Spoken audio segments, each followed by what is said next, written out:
your computer, whatever device you're on. You can leave the event entirely.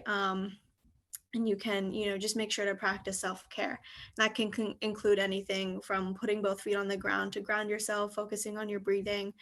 And if you or anyone near you is suffering from violence or abuse or experiencing suicidal thoughts or actions, you can contact the National Suicide Prevention Lifeline at their 24-hour number or at their website, as well as the Domestic Violence Hotline at their number and website. You can also visit Love is Respect at their website. And all of those I have put down in the chat for you to check out if needed. So to begin, what is human trafficking? All of the information has been taken from various aspects of the U.S. government, their website, whether it's the Department of Homeland Security or the Department of Justice. So everything in here is factual in terms of what the federal government defines human trafficking and what they feel that looks like. The general definitions are up on the screen here, but essentially human trafficking is the use of any sort of coercion or force to make people perform acts, whether it's labor, whether it's sex acts, to against their will. And what that generally looks like, it doesn't typically look like, what you hear on TV is, some girl being like taken away from like a public mall or a parking lot. It's typically people that the victim knows, and they're not like, it's not usually physical force either. It's usually mental force and coercion. So human trafficking, again, uses force, fraud, or coercion. And the two most common types of human trafficking are sex trafficking and labor trafficking. Human trafficking is a very broad umbrella term, but from here on out and through the rest of the panel, we're mostly going to be talking about sex trafficking when we refer to human trafficking. So just keep that in mind, that there are a lot of different types. And people are also, everyone is susceptible for a variety of reasons. People could, be more emotionally vulnerable. They could be more economically vulnerable, and so on and so forth. So everyone is vulnerable. It's not a specific type of person that we often think about. So how and where does human trafficking happen? These are some typical myths that you hear about human trafficking, and also the truth. So like I said before, human trafficking is widespread. It doesn't always exist in poor communities, poor countries. Actually, the United States is rated as the #1 worst country when it comes to human trafficking. So that just goes to show that the wealth of a country or a community doesn't necessarily make it safer. Individuals must be forced to be considered victims of human trafficking. That is also false. Legally in the United States, human trafficking requires force, fraud, or coercion. And even though people might choose to take part, that is often because of mental manipulation, threats. It's not always physical force.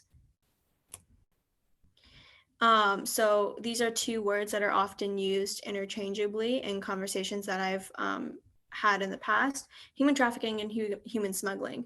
So smuggling can take place within human trafficking. Victims can be shuttled, from state to state.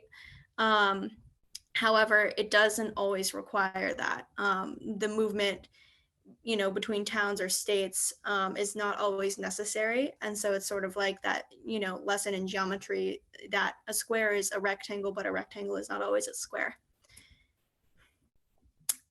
So again, people always think about victims and like, oh, well, they could just try and get help. They could go and report it to law enforcement, or they could, speak out if they're in a public setting. But even in public settings, victims are often scared of retribution from their traffickers if they do speak up, because again, of that mental manipulation and the control that a trafficker can have on a victim. They can end up controlling their whole lives. And so they really have no one, they often have no one or know of no one to go to. So these are some general indicators. I know it's a pretty long list, and we're going to go over more of them within the panel discussion. However, I have them listed up here for you, and I'm just going to go over a few of them. Indicators that someone could be going through something, and that something could be trafficking. If they're a child, have they stopped attending school? Have they had a dramatic shift in behavior?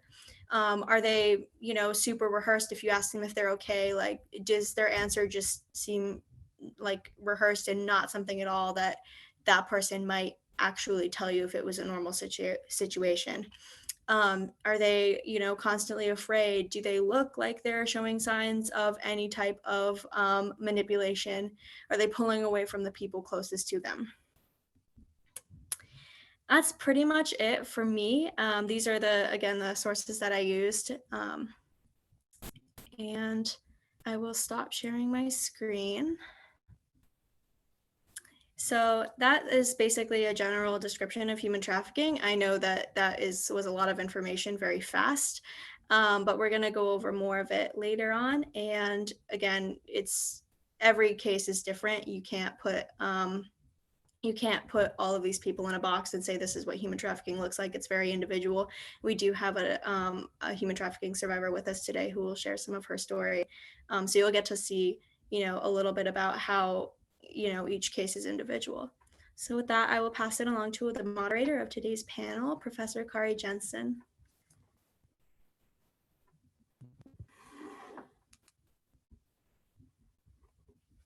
Oh, I think you're muted.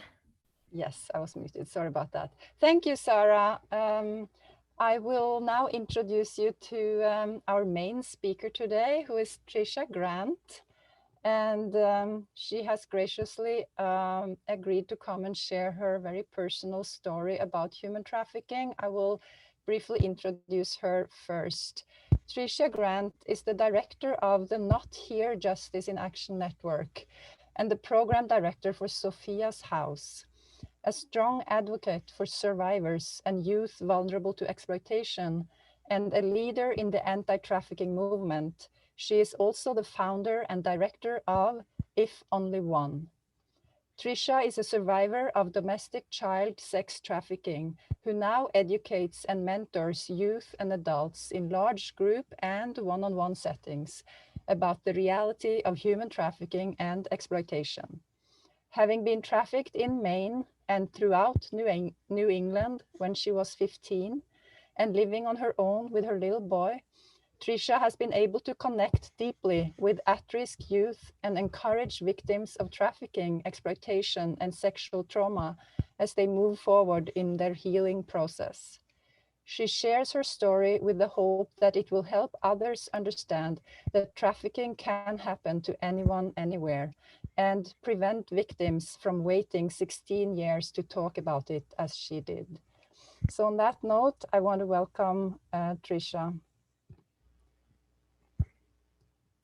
Thank you, Kari. Thank you, Sarah. And thank you, everybody, for being here. It's really important that we're able to have these conversations, and I'm just grateful that you're all here just listening to what each of us have to share from our different perspectives. So when we talk about trafficking, I know Sarah touched on this a little bit, it's really important to understand that this is my story. This is not how it plays out for everybody. All of our stories are very, very different in how it looks right from the beginning all the way to the end.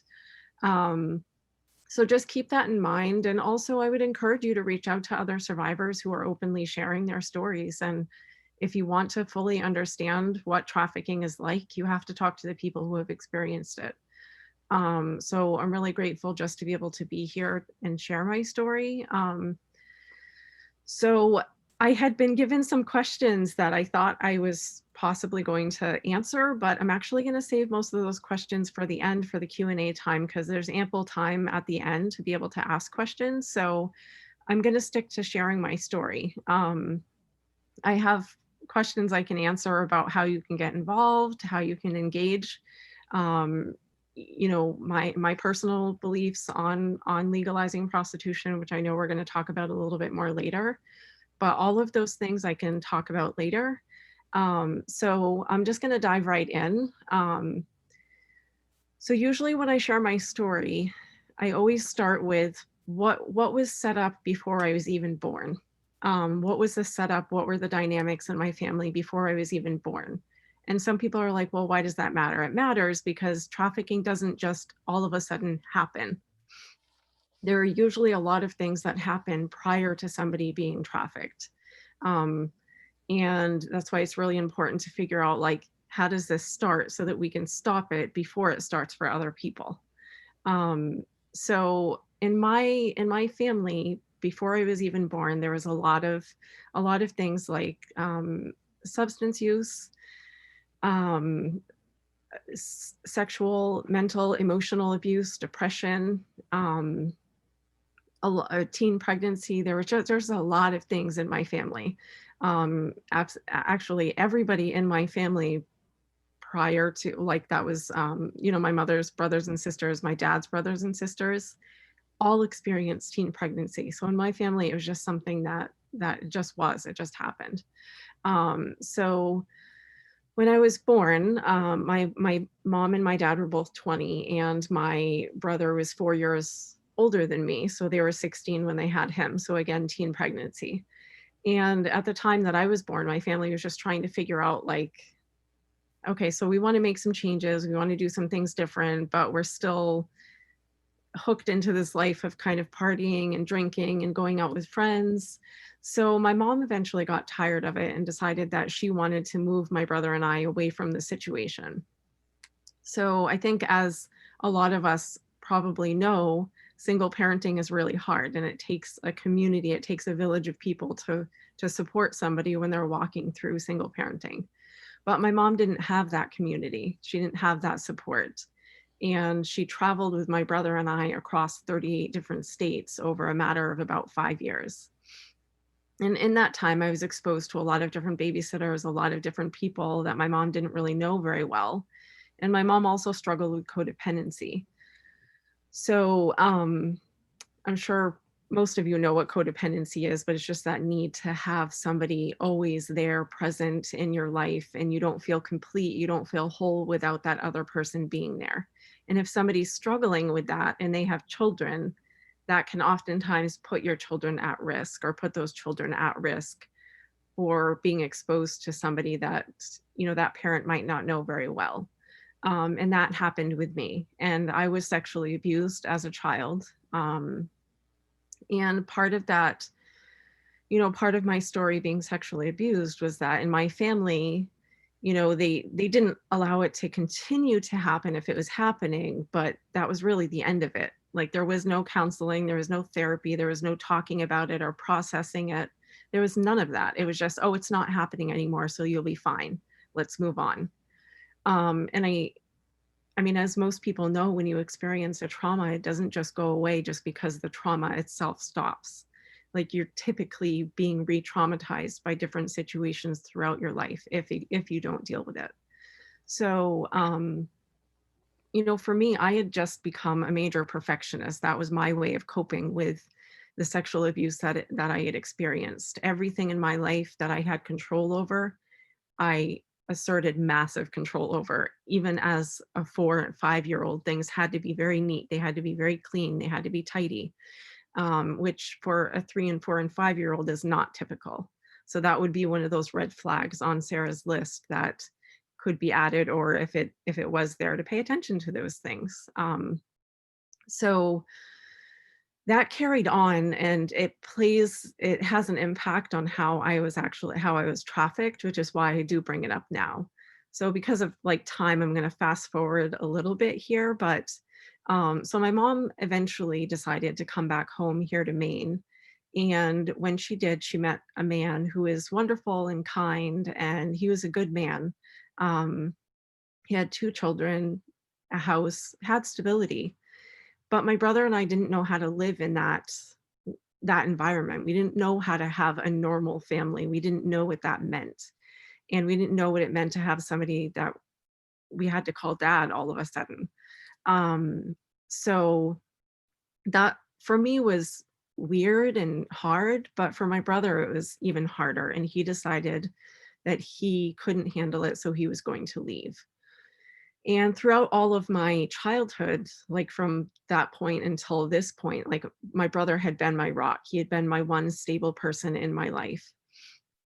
And when he left, was the very first time that I attempted suicide, and I was 10 years old. I had thought about suicide a lot prior to that, but I never acted on it.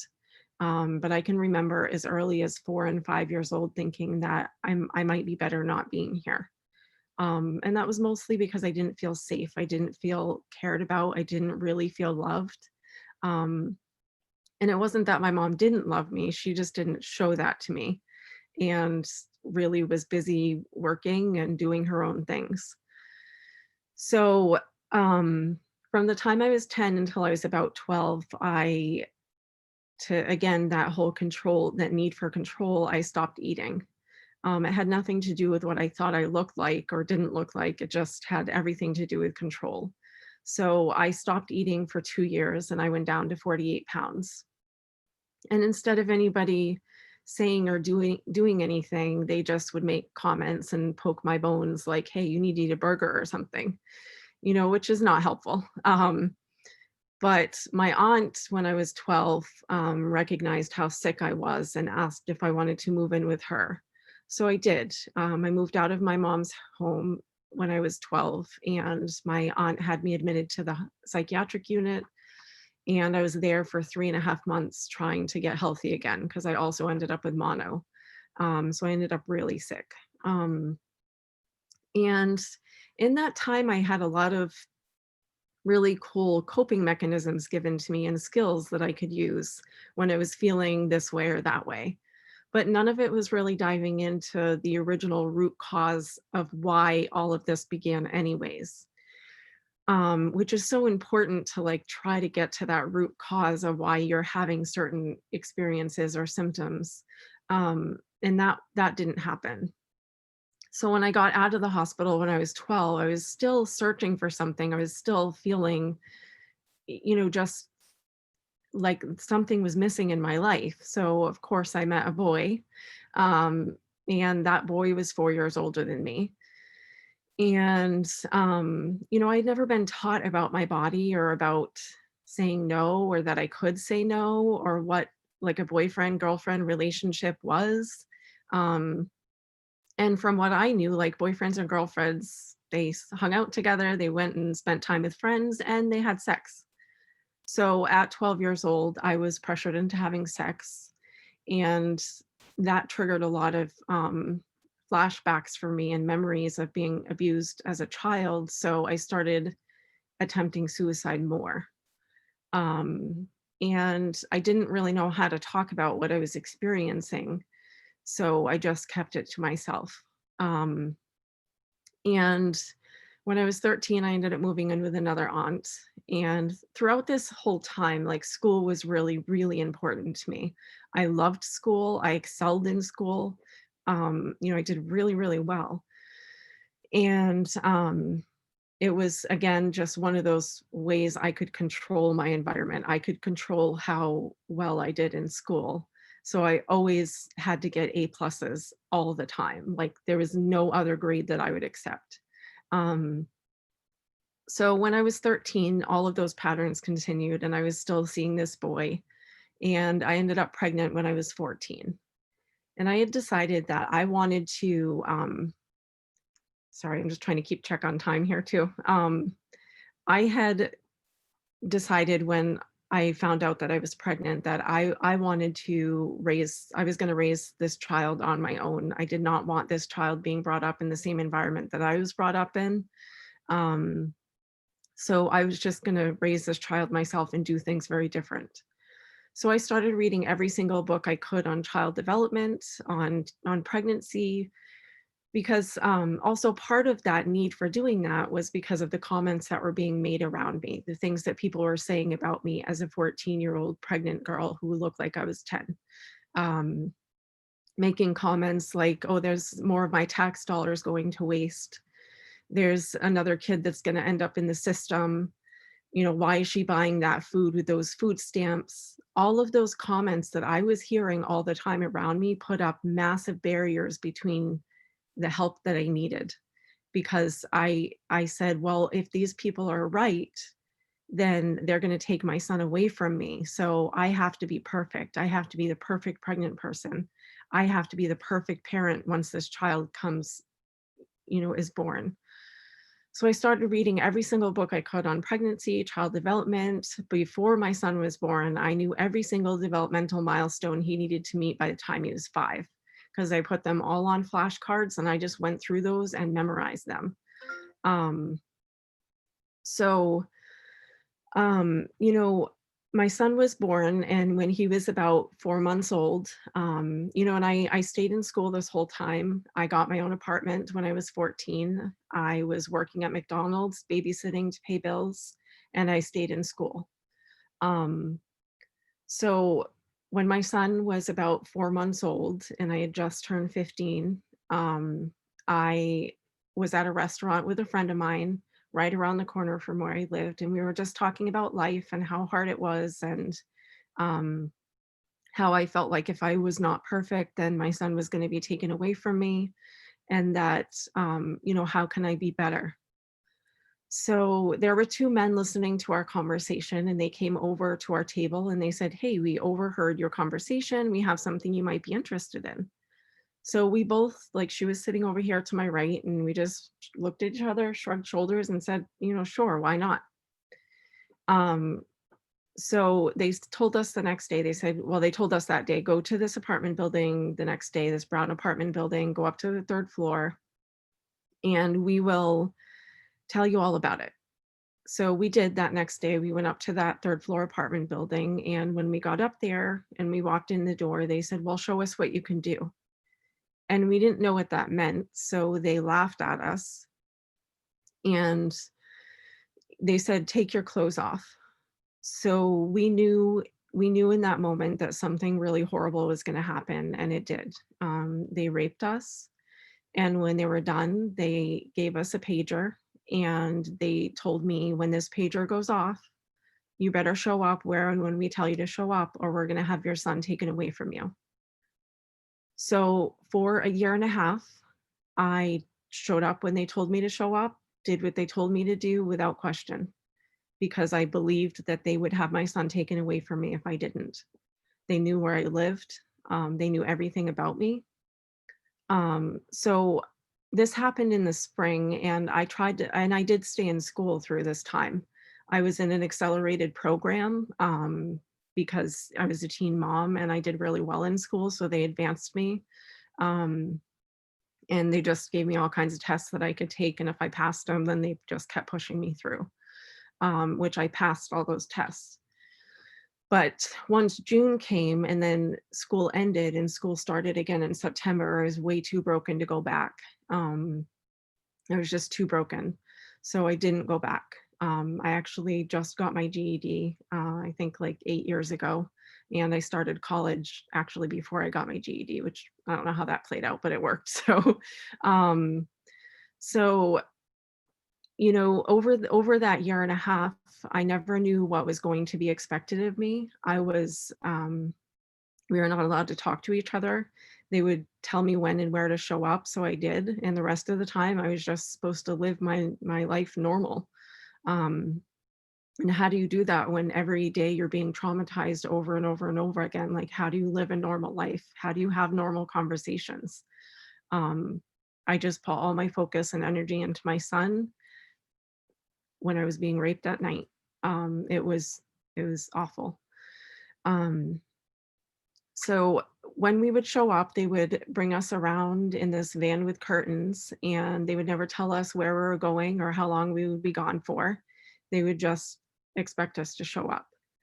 So I grew over time to learn that I was either going to be brought to strip clubs, which nobody at those strip clubs asked me if I wanted to be there, how old I was, if I needed help, if I liked being there. Nobody, not one person. Actually, I say that, but there was one club in Portland that denied me access there. They said that I could not come in because clearly I was under 18. But that was one in all of New England that said no. And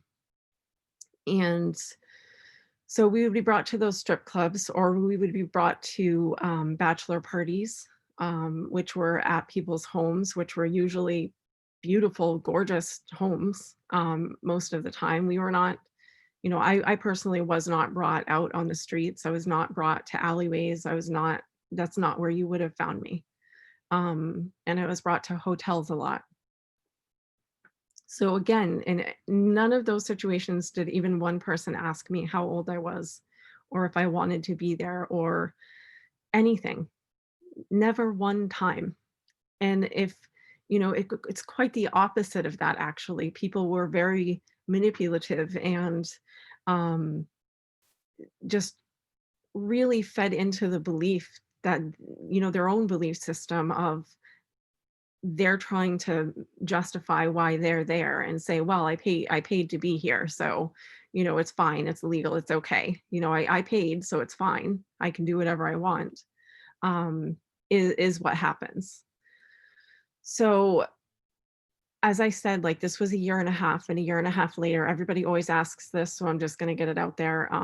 How did I get out is the question people ask.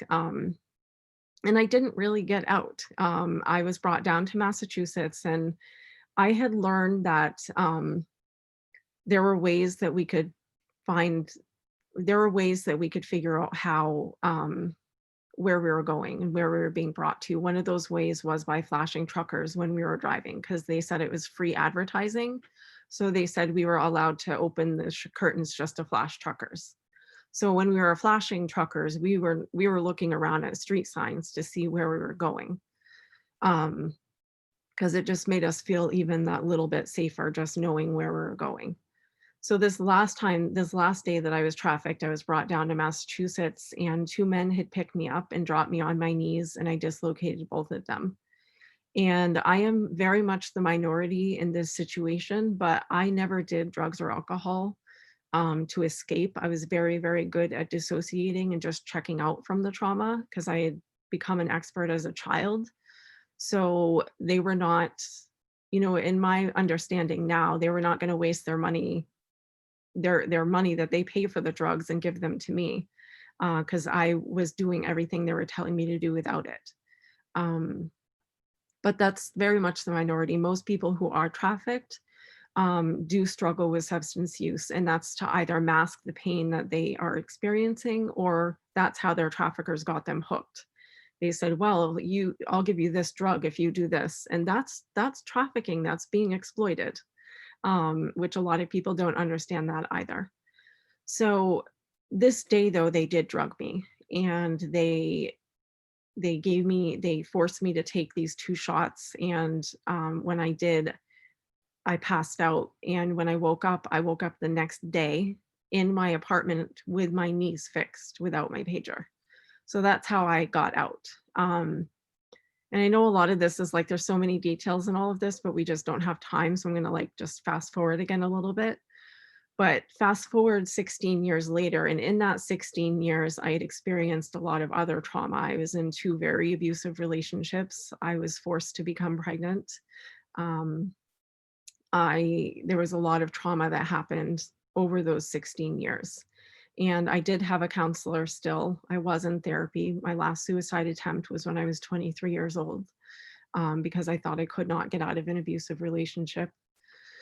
And 16 years later, I was at a conference where they were talking about trafficking overseas, which I had heard a lot about. So even in my own mind, I was thinking that trafficking only happens in other countries. This is something that happens over there, not here. So the founder of this organization said, I'm not going to talk about trafficking how I usually do. I'm going to talk about local trafficking. And I was like, well, what is that? And everything that he was sharing was what I had experienced as a 15-year-old. So that day I learned that there was a name for what happened to me and that it wasn't my fault. But even knowing those 2 things, I did not know what to do with that information. I didn't know if it mattered anymore because it was such a long time ago. Does it even matter? So fast forward again a little bit, I went down a big rabbit, like 18 months. I really fell apart. I lost my teaching job that I had had for 11 years that I loved. I got divorced. I lost my house that we were living in. I could not keep it together because I was so emotionally broken by having all of this brought back to my face again. So I realized I needed to pull it together again. So I started to learn about what it meant to be trafficked. Like, what does this mean? So I went to another conference, a Not Here conference, which I'm now the director of, but I went to this conference and I opened my case with Homeland Security that day. There was the police chief for Auburn who was there and somebody from Homeland Security. And again, I asked them, I don't know if this matters anymore, but this happened to me. And that day they opened my case. So I technically still have a case open with Homeland Security, but I'm allowed to publicly share my story, which I do now all across the country. And I do prevention education for youth and for adults. I train at hospitals, colleges, everywhere. Anywhere people will listen, I go. And I also now run Sophia's house in Lewiston, which is a home for women who have experienced trafficking and exploitation. And that brings me here. So this is today. Yeah, so I'll definitely have more time. I think I took more than my 15 minutes and I'm so sorry. It's so hard to get all that out in 15 minutes. You're There's totally so many fine. details. Totally fine. So I will pass it on again to Kari to introduce our next speaker, and I will be available for Q&A after, and my phone number is in the chat, so anybody can call me or text me also. Thank you. Thank you so much, Tricia. I'm so impressed how you managed to save your story again and again and again. I mean, it's so tough just listening, so I can't even imagine how it must feel to tell it again and again. And I know that you do it because you want to help others. So that's really, really brave of you. I really admire you for that. Thank you.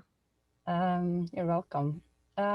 So yeah, please save your questions, and we'll see how it works best, whether whether we'll read your questions from the chat box or whether we can. I always prefer that people can speak themselves, but we'll see how it works best on Zoom.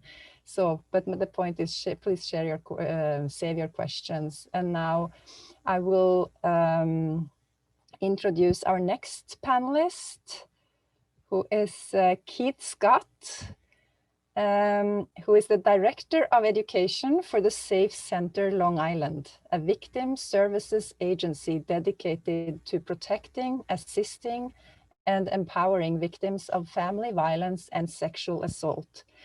His role is to supervise the education department, which provides seminars throughout Nassau County on child abuse, domestic violence, sexual assault, and human trafficking.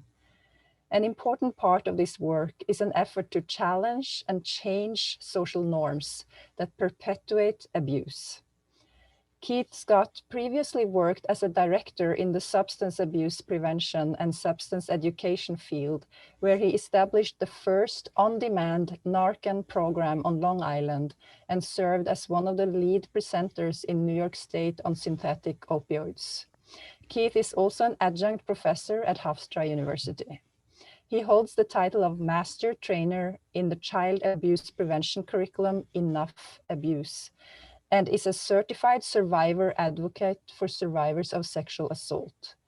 Keith earned his master's degree in public policy from Stony Brook University, a BA in criminal justice from Long Island University, and is a certified alcoholism and substance abuse counselor.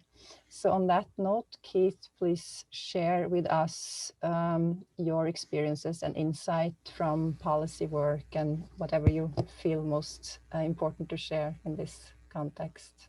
So good afternoon. Thank you everyone for coming together.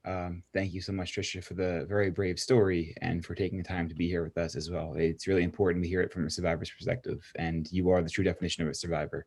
So thank you for everything you do day in and day out. You know, I've been doing a lot of these talks lately, and I always try and start off with looking at this from the outside perspective, that the longer we ignore this, the worse it's going to get, right?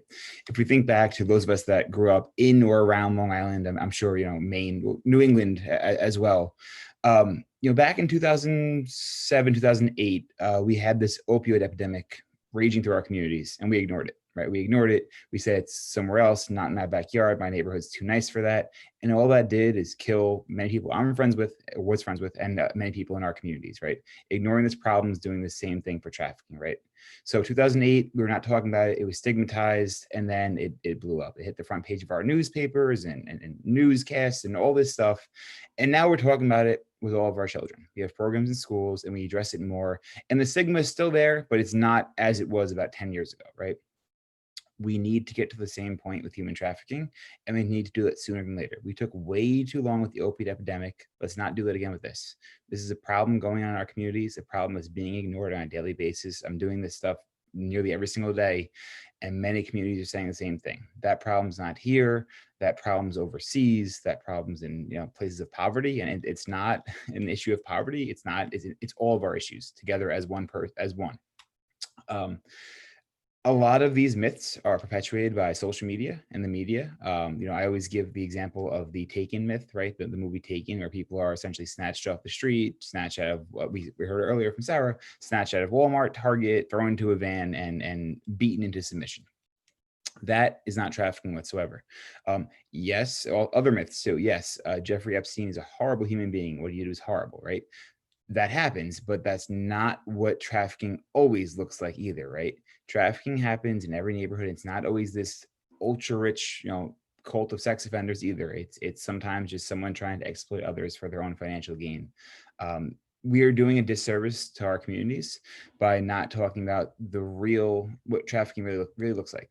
Parents are more engaged in the conversation, but they're starting to train their children to look for the wrong warning signs, to look for those scary people in those scary vans, and not look in their own backyard, not look in their own communities, not look to their own families. A recent stat from 2017 from the National Human Trafficking Hotline was 25% of all calls to the hotline came from people who are trafficked by their family. No one wants to talk about that. I meet with policymakers on a very frequent basis, and that is disturbing. It's disgusting. I get it, but that's the reality, right? And once again, the longer we ignore that, the worse it's going to get. We need to be having real, difficult conversations with our community members, with our policymakers, and everyone else to hear us out on this issue. Anyone, as we heard before, can fall victim to human trafficking, right? Someone with a very high GPA, someone that was doing very well in school, people tend to think that's not someone involved with trafficking. It happens, it's not always, as we heard before, involved with drug addiction. However, many people that come to the Safe Center, not all, but a lot, I'd say the majority of people, victims, survivors coming to the Safe Center, they have been coerced or manipulated with drugs. Traffickers capitalize on vulnerabilities, right? Traffickers capitalize on emotions. Let's think about two of the strongest emotions a human being can experience: love and addiction. Those are two things traffickers capitalize on. If they can't get someone with addiction, they'll try and get them with coercion through playing the boyfriend role, playing the lover role, and manipulate the young person to believe that they're doing it out of love. That's not the case whatsoever. I also refer to this as the Disney myth, right? What does Disney teach us when we're growing up? Some prince or princess charming is going to come in, sweep us off our feet. We're going to be head over heels. They're going to shower us with gifts and love, and we're going to live happily ever after, right? And that trafficker does that for a little bit, and then they turn. And then the real nightmare comes out, right? But we're already wrapped up in it, and we're wrapped up in that love. Just like someone that's addicted to heroin is wrapped up in chasing that initial feeling. When we're in an abusive relationship, we're wrapped up in that feeling of, oh, I want the charming person he or she was 5 months ago, not who they are today, right? So we keep trying to chase that and chase that and chase that. With that being said, these are the real conversations to be had, right? Looking at what trafficking really is, and talking about a policy perspective as well. I wasn't going to talk too much about the legalization piece, but, a lot stood out in Tricia's story, and I feel I'll be doing a disservice by not bringing it up, right? So the Safe Center is the primary agency in Nassau County serving all victims of abuse. And it's interesting and we don't take any political stances whatsoever. We are there for victims. I don't care, red, blue, purple, whatever you are. If you're a victim, I'm with you. So, and if you're a policymaker supporting victims, I'm with you. So we're not taking a political stance, but for this issue, it's concerning that there's many loud voices out there that are supporting legalizing sex work without looking at the ramifications, what that does in our communities.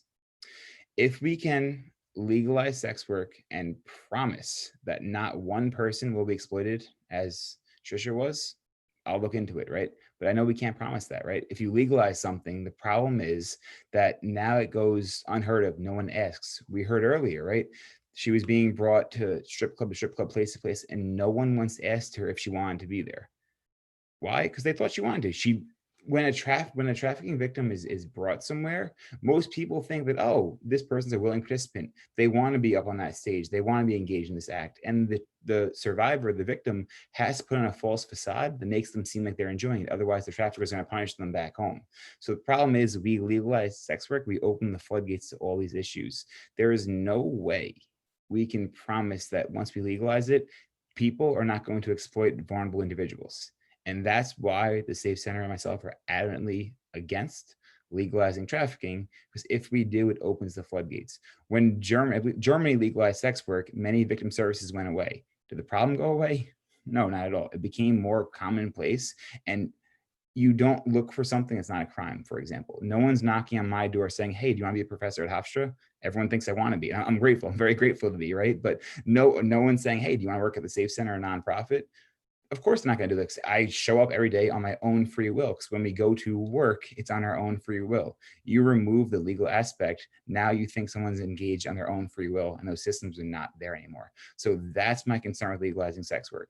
I am all for freedom of choice, but when the freedom of choice is going to impact a huge majority adversely, that's where the problems come in, right? So we cannot guarantee that by legalizing sex work, people won't be victimized even more.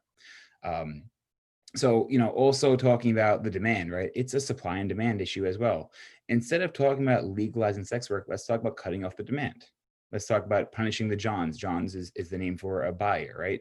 That's a different way to go about this, right? Because the last thing I want is someone that's a victim to be thrown into a cell, to be exploited, and to be marginalized and hurt by our criminal justice system, which happens on a daily basis. Our criminal justice system needs to be overhauled. I'm not saying it doesn't. There's many, many things that are wrong. But as far as this issue, I mean, I think the conversation should be more about focusing on the demand. Why is there such a demand for this? Why is this okay? Let's see if we can get rid of that demand. If the demand's not there, what are traffickers going to do, right? Same, look at our drug epidemic we have here, right? We have a huge problem with many, many drugs. It's more of an addiction epidemic than drug epidemic. But so we have a huge problem with opioids, right? We have a small problem, no, not small. We have a growing problem with meth, right? But why don't we have as many meth dealers as we have heroin dealers? Because crystal meth is very hard to make on Long Island when we're so condensed together, where a cookhouse would be much more easily seen than upstate and rural New York, right? So if the demand's not there, the supply's not there, right? So that's something we should focus on as well. So that's more of the supply piece, but even going forwards, the prevention work that I started out with, it's really important we get the message out there. It's really important we educate children. And yeah, this stuff is really difficult to talk to children about. I mean, most of my job, I'm running around talking about child abuse, child sexual abuse, predatory behavior, pedophiles, sex offenders, all horrible stuff no one ever wants to hear about in my family at the dinner table. But at the end of the day, someone's got to do it, right? If we don't talk about it, it doesn't mean it goes away. It just is hidden, and it actually perpetuates abuse time and time again. So we need to get the message out to children. I've done a couple presentations in high schools and school districts. The problem is they talk about human trafficking. They're like, you know what? Yeah, we're going to be a little progressive, I guess you want to call it, and we're going to invite you in. Then I'm like, we're talking about prostitution, right? Like, oh, nope, we're not talking about prostitution in our school. It's not going to happen. So it's a lot of myths with the word human trafficking, where it is sex work. We're talking about prostitution, but prostitution is not what people think, right? We have to change those misconceptions. So prevention is really important. The Safe Center has, we recently trained nearly every hospital in Nassau County in how to recognize human trafficking, and some in Suffolk as well. I trained in the Nassau County Police Academy talking about coercion and trauma bonds. Trauma bond is when an individual is traumatized and brutalized by someone day in, day out, their brain, we don't have that much time, so I'm not gonna get into it too much, but I think most of us probably understand addiction or understand that someone's hooked to a drug. When someone's traumatized day in, day out, their brain essentially becomes latched to their captor, or latched to their abuser, as a way to disassociate and as a way to kind of just go along with what's going on so they don't get hurt more. It's much more complex than that, but I'm not going to explain the entire thing. But something called a trauma bond occurs when someone is being trafficked. So that trafficking victim may not be likely to testify, go to the police, and from the outside, the community doesn't understand that. It's like, well, what are you talking about? She or he wants to be there. Of course they want to be there. The police are right down the street. That's not how it works. Just like someone that's on drugs doesn't want to be on drugs, they can go to the police precinct and say, hey, can you drive me to detox? I need help. They're not going to do that, right? Because their brain is hijacked in the moment. Just like that's what the trauma bond does as well. You know, the other question comes up usually about this is, well, you know, if you're saying it's that bad on Long Island, you're saying this is going on, how come we're not seeing convictions of trafficking? So we work, the district attorney's office, their unit chief of child sex crimes is actually on site with us at the Safe Center. Like they're, as I'm speaking, they're down the hallway from me. And last night I did a presentation with the district attorney's office on their unit chief of human trafficking was speaking with me. And we were presenting together. So it is so hard to get a conviction for trafficking, right? Let's look at a jury. So a jury needs to convict someone and say, beyond a reasonable doubt, this individual was forcing or coercing this 25-year-old to engage in sex work, right? So I said 25 because the person is obviously an adult, or even 18-year-old person's, you know, an adult in the sense of the law. So what the jury sees is an 18-year-old that is probably on drugs going in and engaging in sex acts on their own free will from the outside perspective, right?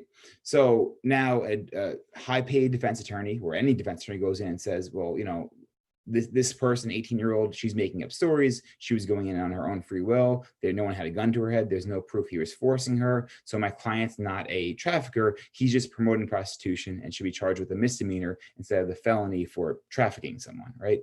So now that easily casts a beyond reasonable doubt in someone's mind that, well, you know, any person from a, I guess, non-traumatized mindset would think, well, I would never sell my body for sex unless someone put a gun to my head. No one's putting a gun to her head, so of course she wants to be there.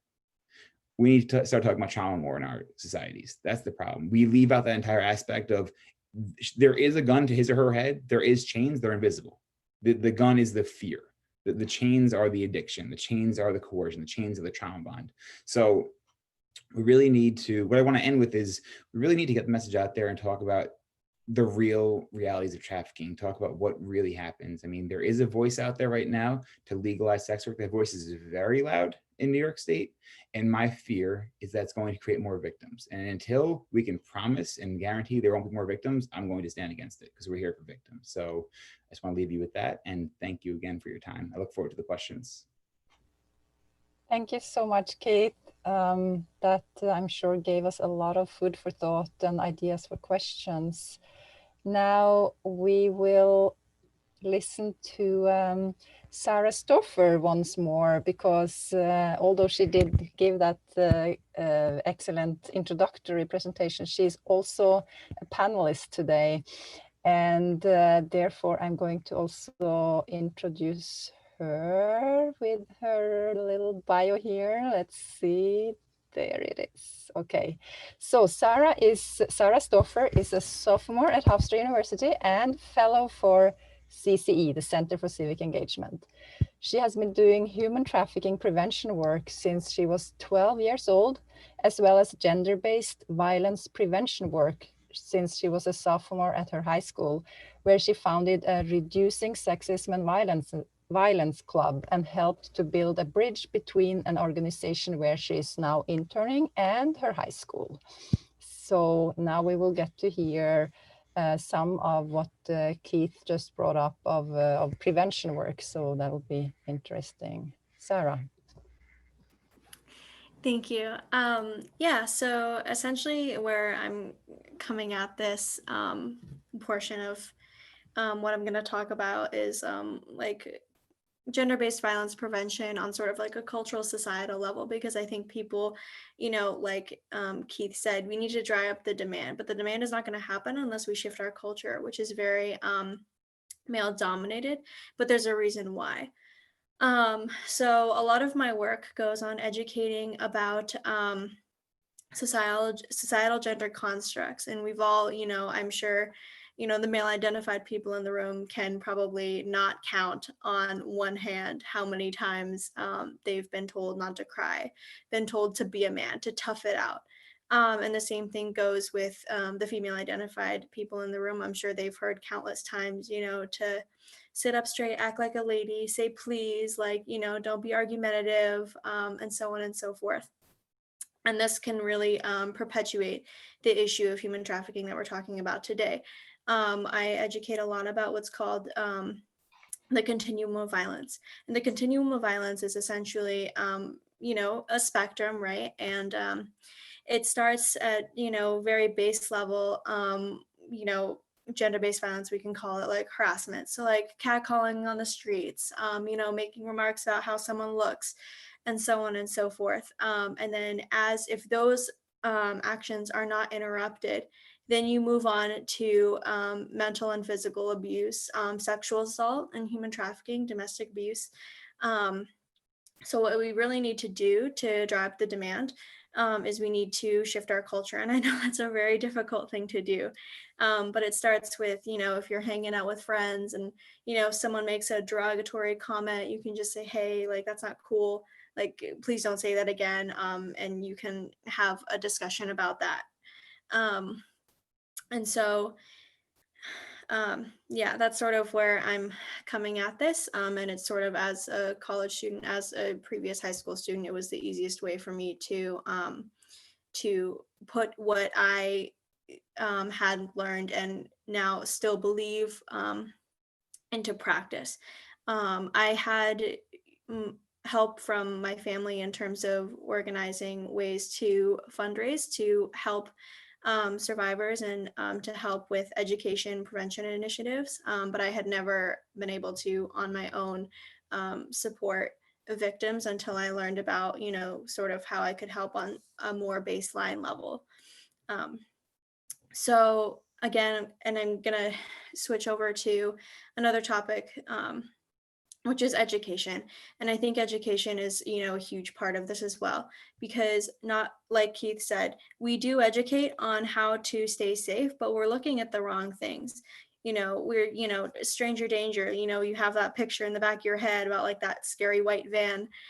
Those aren't the things that you should be looking for. You should be looking, you know, within the people that you know, red flags within your family. And it starts at a very young age too. Like you can educate a small child about, you know, safety and consent by just being like, hey, like, you know, at school, like, don't touch that kid's backpack if they don't want you to touch their backpack, and so on and so forth.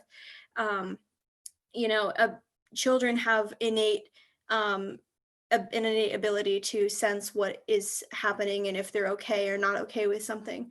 So you could think about a family gathering. If you're like passing a kid or like an infant or someone off to another adult that maybe they've never met, that they're uncomfortable with, what do? They start to cry. And a lot of people are like, oh, like, that's so cute, like, you know, whatever, it's fine.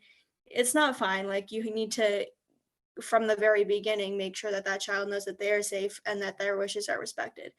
And so we need to start educating people on what to look for. We need to make sure that people know that what they are uncomfortable with will be respected.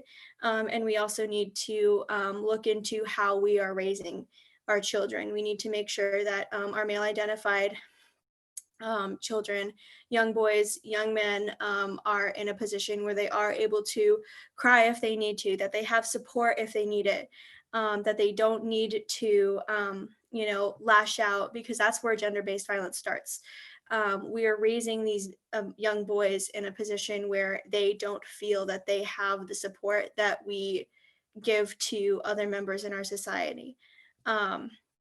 So that's really where we need to start. We need to start by healing the way that we raise our young boys, but we also need to heal the way that we raise our young girls. And we're doing better at that. But I think that, you know, when we talk about human trafficking, we talk about Johns, we talk about, you know, people who have been convicted of domestic violence. These people aren't coming out of the woodwork, right? They're being raised in a society in which they think that that is their only outlet to release whatever they need to. And so it really starts with how we're raising our young children and educating them. And that's kind of where that's where I'm gonna leave off for now, because we're getting close to Q&A time. So yeah. Thank you, Sarah. Thank you very much. So now we are opening up for questions from anyone, and I'd prefer if you will ask your question yourself. So if you can find the raised hand icon, and I'll see who is raising their hands first, and then I'll ask you to ask your question. If you for any reason prefer to not ask your question yourself, then please feel free to write your question in the chat box and I can ask the question for you. And I wish I remembered how to, so that I can tell you in case you forgot where to find the raised hand symbol, but is it under? Reactions, I believe. Reactions, okay, yeah. So I'll just be looking for raised hands here. Feel free. And we have already one question from Olivia too. Hi. I just wanted to say a quick thank you to the panelists for speaking. It was some really valuable information and stories, and I really appreciate it. I wanted to go back to something that Keith said, because I agree that it's really important to start putting focus on prosecuting the Johns and the people who are perpetuating this system, and not be punishing the actual victims of this. My concern is that, you know, there's the statistic that I think like 40% of cops are domestic abusers, and I wanted to ask, like, to your knowledge, like, what degree are the police complicit in the system of human trafficking? And if so, is there another way that we can help protect victims and break down this system that doesn't specifically rely on law enforcement? Thanks for the question. I have never heard the stat about 40% of law enforcement being abusers. So if you could send that to me, that'd be great. It's the first I'm hearing that. So thank you for bringing that up. So as far as my knowledge, I mean, thinking all the way back to the big Flush the Johns case, it's called, which is a case regarding Nassau County about 10, 15 years ago, maybe, where they posted a bunch of people's faces, about 120 to 150 faces of people who bought sex in the past couple months. And the district attorney at the time, Kathleen Rice, was doing this huge event. There were a couple involved with law enforcement there at the moment during the Flush the Johns piece.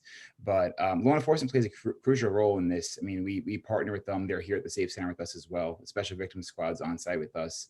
And they're, you know, highly trained in how to recognize trafficking, how to respond to trafficking. So it's really important that we make sure those officers that are not trained are trained in how to recognize trafficking and trained in trauma.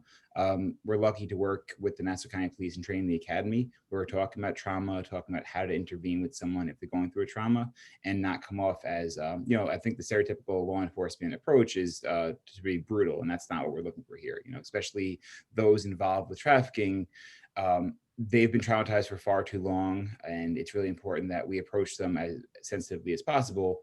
And law enforcement here, at least in Nassau County, don't push them to testify against the trafficker, which is nice as well, because they've had their power stripped for so many years. The last thing we want is someone to go in like, all right, so now we're going to tell you what to do and you better testify. Some other surrounding counties tend to have that approach sometimes when it comes to victims of trafficking. So it's really important that we have the most trauma-informed approach as possible, and that we're training our law enforcement partners to look out for trafficking and making sure we're breaking down that stigma and holding those accountable that still have that stigma, and holding those accountable that, you know, do a disservice to victims as well. Thank you, Olivia and Keith. Next question comes from Kiera.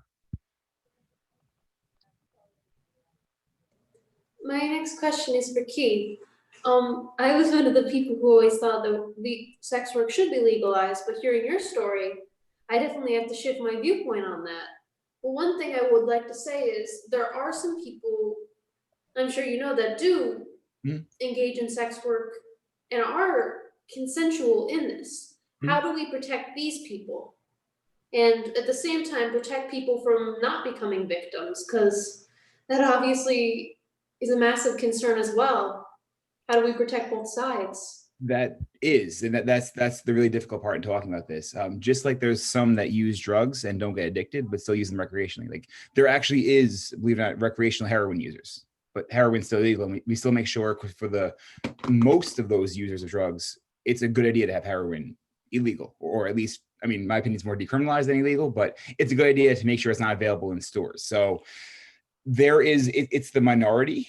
So if you look at all those involved with sex work, right? The victims of sex work and those that are actual willful participants, take the group of the willful participants and look at the illusion of choice. You know, how many are doing it because they truly want to versus how many are doing it because they feel there's no other way?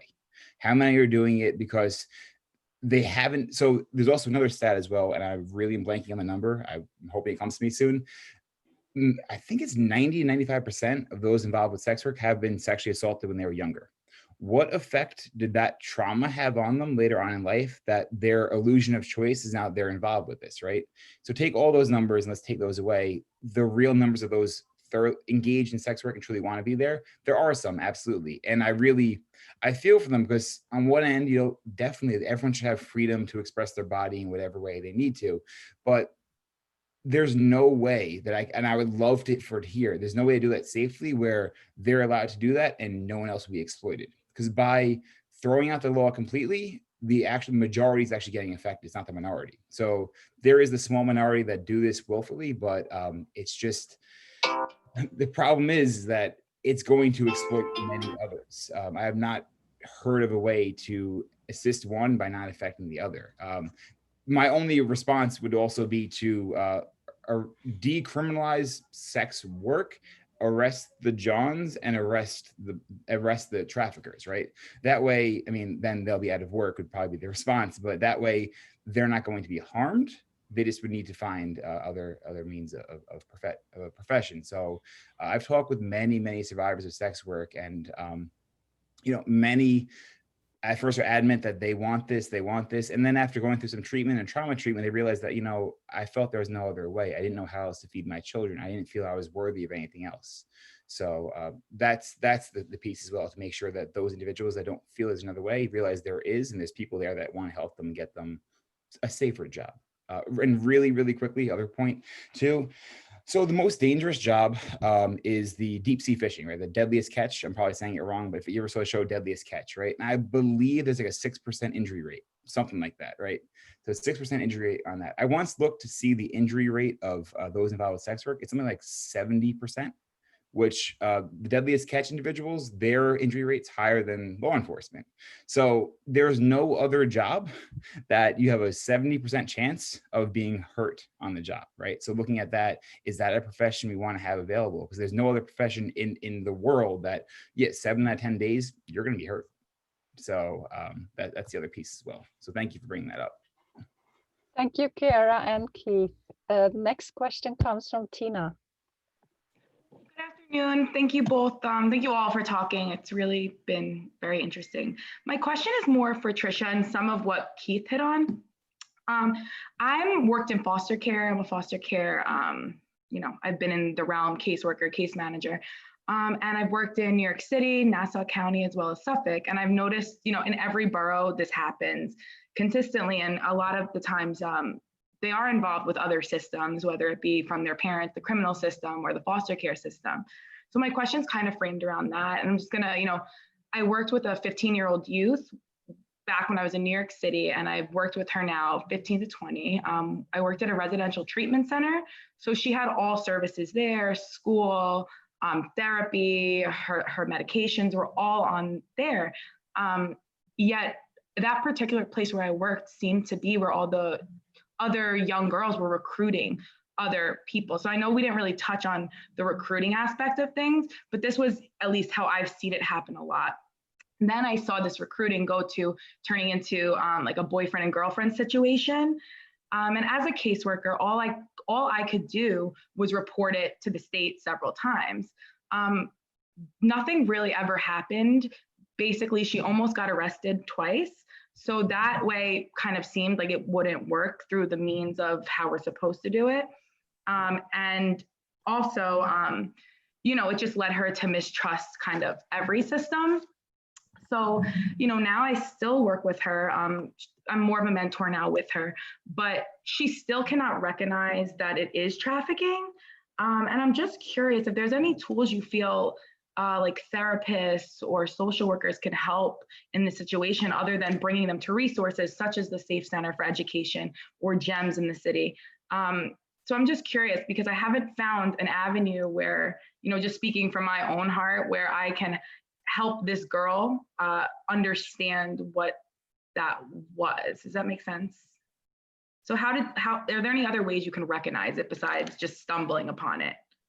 Yeah, I definitely, it's not at all uncommon. Unfortunately, the recruitment piece of this is brutal because people do believe, like, I feel like the longer you're in it or the younger you are, and there are a lot of different like factors that come into play with like Ghislaine, or I'm going to say her name wrong, but Maxwell, you know, she's waiting trial or whatever now because she was a recruiter, you know, and that's a case that's playing out in front of all of us. And we get to see kind of all sides of it out there.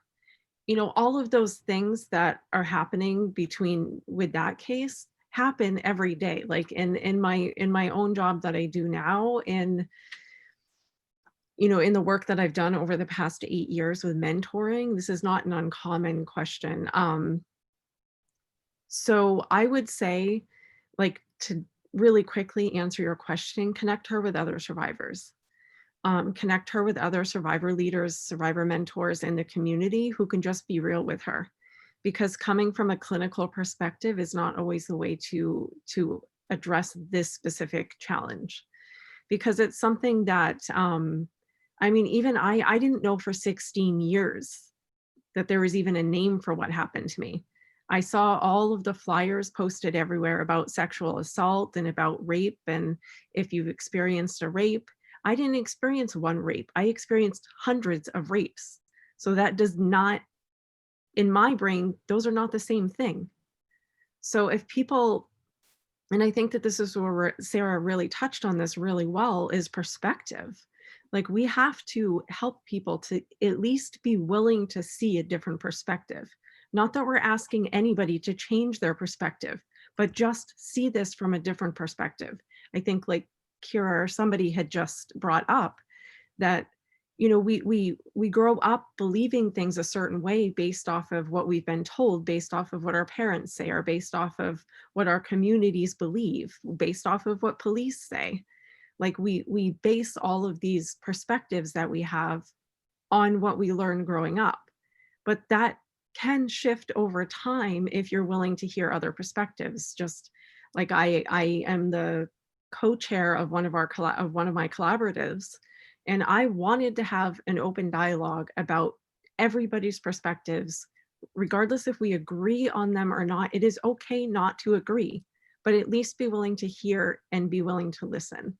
So, and there's probably a bit of a long-winded answer to your question, but it's not, I think it's really hard, even having a therapist. She might have the greatest therapist in the world, but her therapist perspective might be all about women empowerment and choice, and this is freedom, and you do what you want with your body. And if that's what she's hearing from her therapist, then that she's going to start to think that, well, maybe I am right. Maybe it is okay that I'm getting other people to do this because I have free choice, and because I am willingly doing this.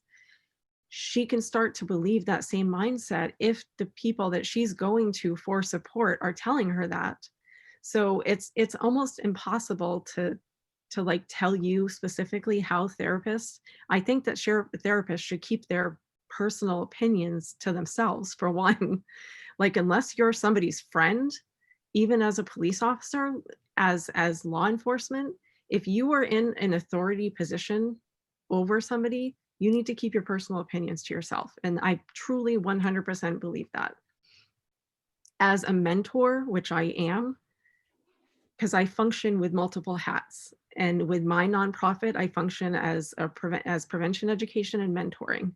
So with that hat, I can share my personal perspectives, like I'm doing here today. I can share with everybody what my personal perspectives are. If I had my Sophia's hat, I'm the program director for Sophia's hat, I keep that to myself, because it's not fair for me in that authority position to be even sharing with people that have far more vulnerabilities to express that to them, because they're more apt to latch on to what I'm saying because I am a survivor, because I come with other perspective, because yeah. So I don't know if that answered your question, but connect her with me. Like, give her my phone number. I will gladly talk with her. And I will just share with her what my understanding is, what my belief is, and I will tell her that this is my personal belief. I do not expect you to believe what I'm sharing with you. I'm just sharing with you what I believe, what I have learned to be true. But it looks different for everybody. So I think if we can all just share our stories that way, like, this is my belief. I don't expect you to believe the same, but this is my belief. It helps people to take their guard down a little bit and to understand we're not expecting you to believe the same thing. I want people to have their own beliefs and come to their own understanding based off of multiple perspectives, not just mine. You moved. I'm like trying to find you on my screen. Thank you. Thank you, Tricia. Keith, did you want to chime in also on that? Really quickly, I have to just to be completely transparent. My original opinion before meeting with survivors and working with some amazing individuals was that sex work should be legalized. Because I was all for it, because I am all for women's empowerment, freedom of choice, and I truly hate that as the fact as I'm a man standing up and saying that a woman shouldn't sell her body. But I'm not saying that. My point is I'm saying that we're going to victimize more people, and it's difficult for me to even come out and say that sometimes, but it's also my job to make sure that, look, we're making sure we're doing the right thing by victims in the Safe Center's eyes. So I definitely, as Tricia said, I really encourage everyone else's opinion to express their opinion and appreciate it. It's just that my opinion, to be transparent, has changed completely. It was, of course we should legalize this. Then speaking with a lot of survivors, I'm like, yeah, you know what, it's going to do some more harm than good. So that's where my opinion that's how it's kind of grown over the years. Thank you, Keith and Tricia and Tino. Are there any more questions from anyone? Feel free. We still have 7 minutes left of the event. Q&A is my favorite time, so I just want you guys to know you can ask anything you want. There's no question that's off the table for me. I will not be offended. I'm the least easily offended person I know. So thank you, Tricia. Well, I have a question which maybe I can ask in the meantime. I think Kira had a question also. Oh yeah, please, if there is another one, Kira. I had less of a question, more of a comment. When you spoke, Tricia, I teared up. Your answer's so perfect. I'm so glad I got to be here listening to all this. My mind has changed so many times. Thank you guys. Thank you, Keith, Tricia, Sarah, everyone who's spoken. This was incredible. Thank you. You're welcome.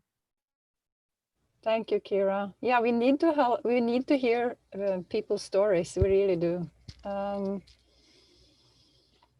So my question, Tricia, is kind of a little bit personal, because I have a close friend who only after he was turning 50 years old, he started opening up about having been sexually abused as a child. And it's been very tough for him. And sometimes I'm just so like wondering, when I see that he has a bad day, like, what should I say? Because I kind of know that he doesn't want to talk about difficult things unless he starts talking about it, usually. But at the same time, I also just want to kind of remind him that I'm totally fine with him having a bad day, although we are like as friends supposed to spend the day together, say, and his mood is like really down or whatever. Like, I know it's a very broad question, but just for those of us who want to be involved with, for example, helping survivors of human trafficking or of sexual abuse, like, do you have any kind of advice on how to go about these issues? Yeah, I think that always being upfront about where you're approaching them from. Like it's my preference to always be able to approach people in conversation without an agenda. I have zero agenda coming to spend time with you, except to spend time with you. You know, and whatever that looks like is okay. You know, and just being able to receive people where they're at and being willing to engage with people where they're at without having your own expectation of where they should be or how it might affect you or impact you. Like if you're able to, and I'm not saying like put your own feelings aside. What I'm saying is if you know you're going to be spending time with him and you're sensing that he's just feeling a little off today or just not, don't come with an agenda. I think that always letting him know that I'm always here, I'm always available to you. If that looks like just being a listening ears, or if it means sitting and playing cards with you, if it means going for a walk, if it means totally distracting you with some crazy humor, like whatever might be helpful for that person in that time, just letting them know that you're available to them. My big thing is I bring everybody to coffee shops and play cards. Like you have no idea like how much people are willing to open up and share if they're just busy doing something, playing. Like, and sometimes we have very deep conversations and sometimes we don't, and that's okay.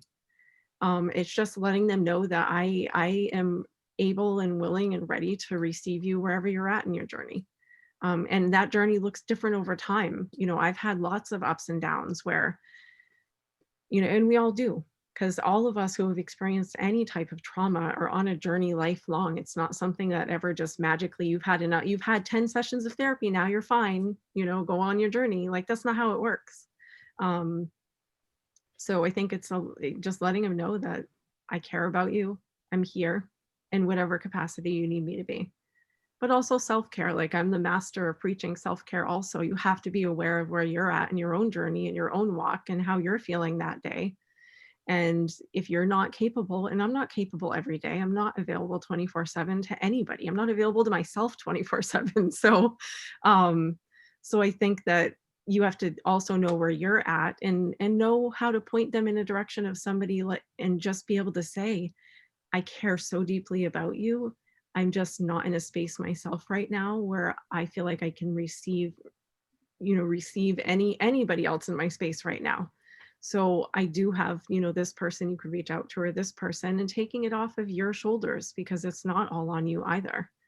It's never, even the survivors I work with, like their journey is not on me. It's not my responsibility. So I think also just knowing those things is important. Thank you, Tricia. That was really helpful.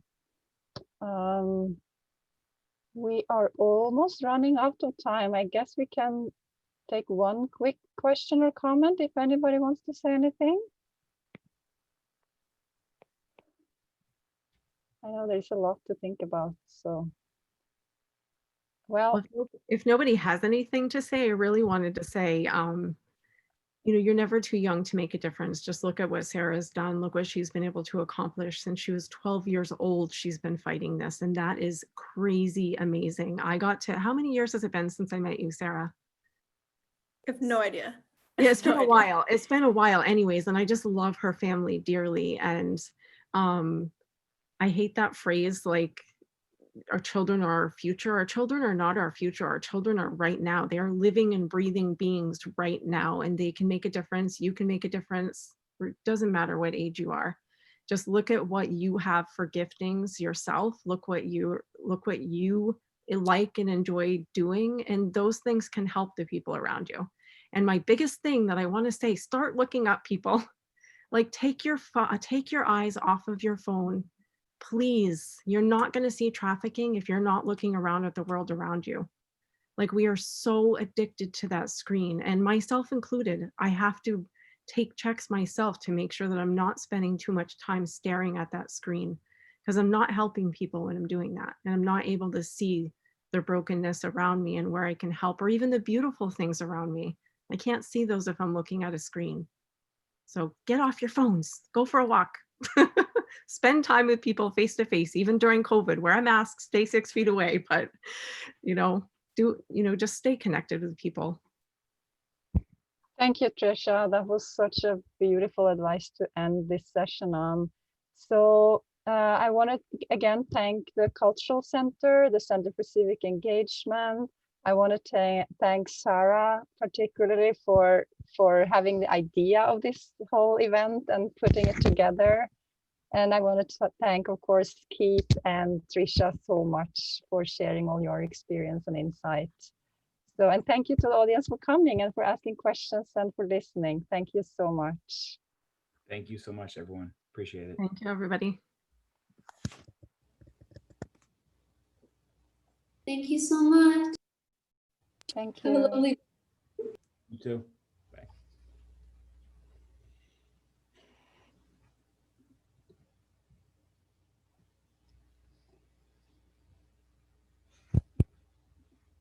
You are also excellent speakers. Wow. Thank you for the invite. It was great. Thank you, Sarah. You know I love you. Thank you, Tricia. That was so powerful. Wow. It's always tricky, like figuring out what to share, and like there's so many different parts that I can focus on. And Sure. Yes. Yes. No, but And it's crazy. Like I don't think I even know like the entirety of Tricia's story, because every single time she tells it differently. And she'll like, switch out what she doesn't share. And it's really interesting. So yeah, I really try to base what I share off of what the needs are of the people I'm speaking to. So it's hard when I don't know the people, but based off of the questions that were posed as like prompts, I tried to fill that in. But I think it worked wonderfully together, all of you. I really think it did. So yeah.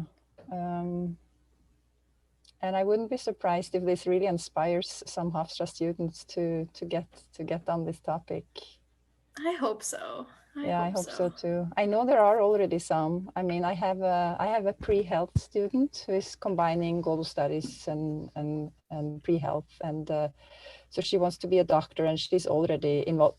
Actually, after Keith visited my globalization and human trafficking class in the spring, she really got involved. Sahar Karwan, she really started getting involved with at least one, if not two, different organizations. So yeah. Do you know which organizations? Oh, my memory is not as it used to be, so I'm not from the top of my head, but I could definitely share that with you, because I know I have an email from her where she explained it. That's great. Wow. So I think it was specifically about doctors learning how to, what signs to look for, how to great. Find trafficking or how to understand what they can do to help their patients and so on. That could be through Northwell. I sit on their system. It's called the Human Trafficking Systems Task Force. I have no idea why it's that name, but they do a lot of work with educating doctors. So I help with that program. Yeah, I just did a big. Hi, everyone. I'm sorry to end the conversation, but I have to start another event on this line in 5 minutes. Okay. Well, thank you, Kathleen. You're welcome. Take care. Bye. Touch soon. Thank you. Yeah, stay in touch. You were really impactful, Keith. I love what you had to share. So yeah, I'd love to collaborate and partner some more. So I might give you a call in a bit if you're available, just to touch base about something. I will be. I have a group at 6:30, but I will be available until 6:30. So I'll call you before then. Thank you. Okay, great. Thanks. Great. Thank you so much, everybody. Thank you.